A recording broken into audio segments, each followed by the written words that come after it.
네, 손흥민의 활약과 이슈를 되짚어보는 시간, 손희태인 시간입니다. 네, 오늘은 지난 20일이었죠. 그 무리뉴 더비, 그다음에 손흥민의 4개월 만에 복귀 전 여러 가지 이슈로 좀 관심이 많았던 토트넘과 맨유의 경기를 되짚어보려고 합니다. 손흥민은 이날 경기에서 풀타임, 그러니까 선발 출전해서 풀타임 활약을 했고요. 팀의 무승부에 기여를 했는데 어떻게 활약을 펼쳤는지 자세히 알아보도록 하겠습니다. 4개월 만에 복귀 전, 네, 공격 포인트는 없었지만 인상적인 활약을 펼쳤습니다. 왼쪽 측면 공격수로 선발 출전했고요.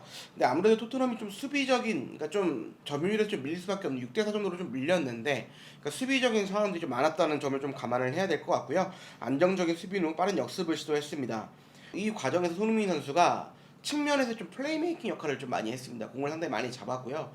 좀 확실히 손흥민한테 공이 가면 좀 안정적으로 경기가 좀 풀어지는 그런 모습들이 좀 많이 있었기 때문에 좋은 역할을 했다고 볼 수 있을 것 같고, 결정적인 전반 31분 헤더가 있었는데 그게 아쉽게도 대하의 선방에 막혔습니다. 어쨌든 전체적으로 뭔가 맨유의 측면을 막기 위해 수비가 좀 더 열심히 좀 했고요. 결과적으로 공수 모두 좀 인상적인 활약을 펼쳤습니다. 영국 축구 통계 매체죠, 후스코어닷컴에서는 평점 792점을 부여했고 MOM으로 선정을 했습니다. 근데 그게 좀 특이한 게 끝나자마자 이렇게 딱 반응 보여주는데 이례적으로 좀 크게 조정이 됐어요.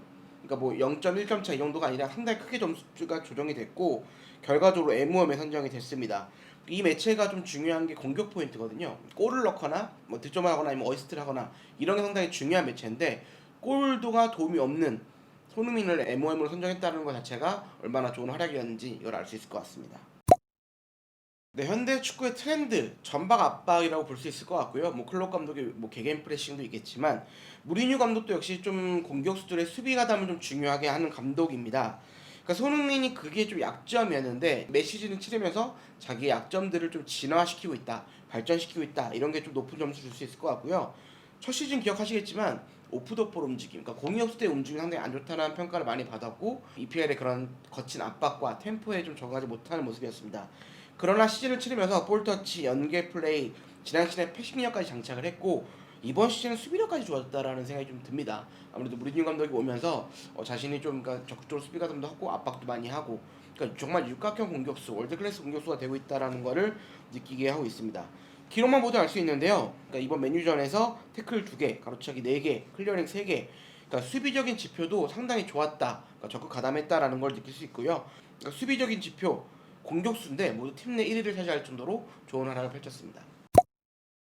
맨유전 득점이 없는 게 유일한 아쉬움인데요. 사실 손흥민 선수가 좀 맨유전에서 유독 그러니까 좋은 활약을 펼쳤으나 포인트가 득점이 좀 없었던 게 좀 아쉬움이 있는데 이번에도 좀 그런 결정적인 헤더, 이게 좀 선방에 막힌 게 좀 아쉬움이 있었습니다.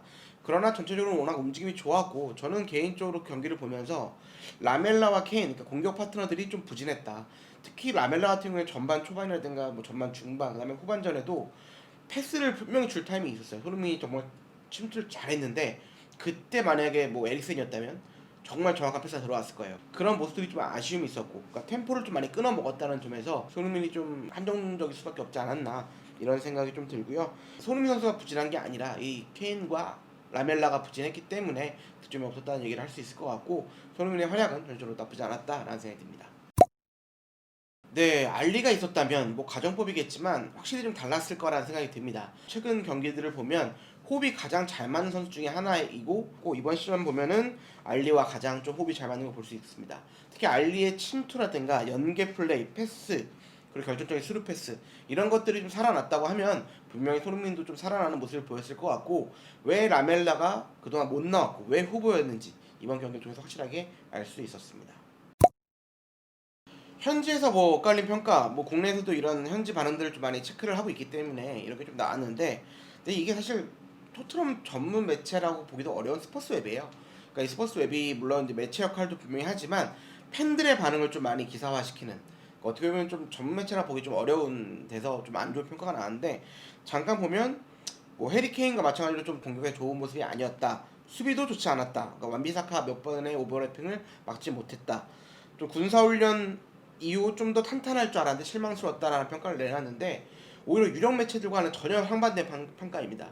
오히려 뭐 스카이 스포츠라든가 뭐 스코어닷컴이나 이런 데서는 좋은 평가를 내렸고 좋은 평점을 줬기 때문에 이거는 뭐 크게 신경 쓸 이유는 없을 것 같고, 이 소식이 좀 전해지면서 국내에서도 무슨 말도 안 되는 소리야, 허재 감독의 생각이 무슨 삐소리야 이런 생각이 날 정도로 이거는 좀 굳이 신경 쓸 필요는 없다. 그러니까 좀 전문 매체도 유력지가 아니기 때문에 오히려 좀 더 우리가 신경 써야 될 매체들에서는 좋은 평가가 나왔고, 특히 후스코어닷컴에서는 포인트가 없는데도 불구하고 MOM을 줬다. 이게 참 의미가 있을 것 같고 높은 평가를 줄 수 있을 것 같습니다.